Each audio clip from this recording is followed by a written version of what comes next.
ایک مکان جو میری دادی کے نام تھا، میری دادی اور میرے نانا کے انتقال کے بعد میرے والد نے کہا کہ میں اپنا حصہ معاف کیا، تو کیا اس طرح زبانی کہہ دینے سے حصہ معاف ہو جاتا ہے؟ اور میرے والد کا بھی انتقال ہو گیا ہے۔ دیکھو، جس چیز کو تقسیم کر کے قبضے میں دینا ممکن ہو، خوب سمجھ لو، جس چیز کو تقسیم کر کے قبضے میں دینا ممکن ہو، وہ زبانی معاف کرنے سے معاف نہیں ہوتی۔ اس کی مثال ایسے ہے، آپ کے والد کا انتقال ہوا، انہوں نے 800 گز کا ایک پلاٹ چھوڑا۔ کتنے گز کا؟ 800۔ وارثوں میں 2 بیٹے ہیں اور کوئی وارث ہے بھی نہیں، تو 800 گز میں سے 401 کا ہوا اور 400 یہی ہوگا نا؟ نہیں آئی بات سمجھ میں؟ تو یہ 800 دونوں میں کیا ہے؟ مشترک۔ اب ہر جز میں دونوں شریک ہیں، ایسا نہیں ہے کہ 400 یہ والا اس کا اور 400 گز یہ والا اس کا۔ ابھی جب تک تقسیم نہیں ہوا ہے تو ہر مٹی کے جز میں دونوں کیا ہے؟ برابر کے شریک ہیں۔ اب یہ پلاٹ ایک ایسی چیز ہے جس کو دونوں بھائی بیچ سے ڈیوائیڈ کر دیں تو یہ استعمال کے قابل رہے گا۔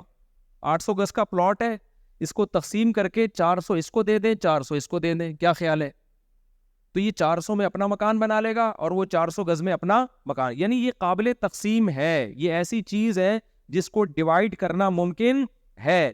تو جو بھی مشترک چیز آپ کو وراثت میں ملی ہو اور اس کو ڈیوائیڈ کرنا پاسبل ہو، جب تک وہ ڈیوائیڈ نہیں ہو جاتی اس میں یہ کہنا کہ میں نے اپنا حصہ معاف کیا، شرعاً یہ معافی نہیں ہوتی، کیونکہ یہ معاف کرنا ہبہ کہلاتا ہے، گفٹ۔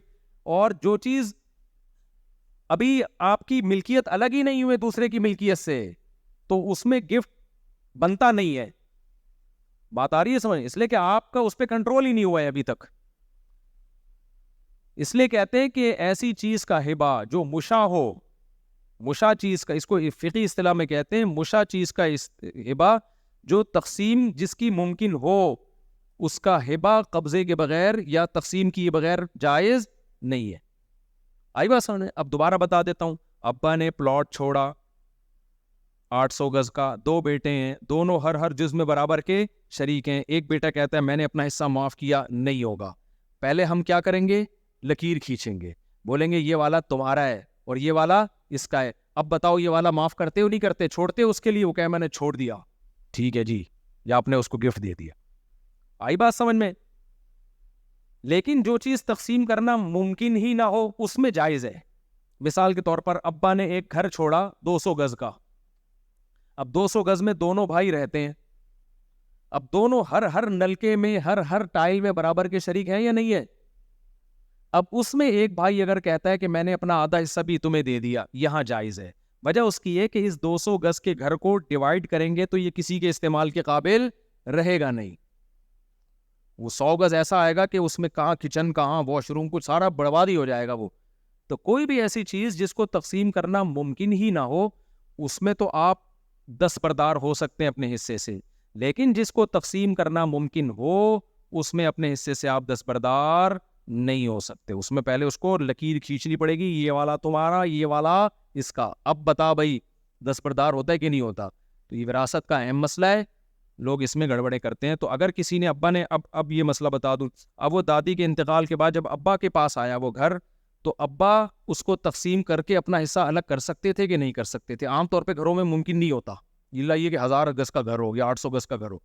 تو اگر ابا تقسیم کر سکتے تھے تو پھر ابا نے حصہ جو معاف کر دیا وہ معاف نہیں ہوا، وہ وراثت میں جاری ہو۔ اور اگر وہ گھر ڈیوائیڈ ہو سکتا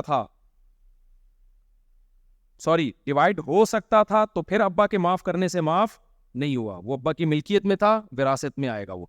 لیکن اگر وہ تقسیم کے قابل تھا ہی نہیں، جیسے کہ عام طور پہ گھر ڈیوائیڈ کر کے استعمال کرنا ممکن نہیں ہوتا، پھر اس میں اگر ابا نے کہہ دیا میں نے اپنا حصہ چھوڑ دیا تو ابا کا حصہ گیا۔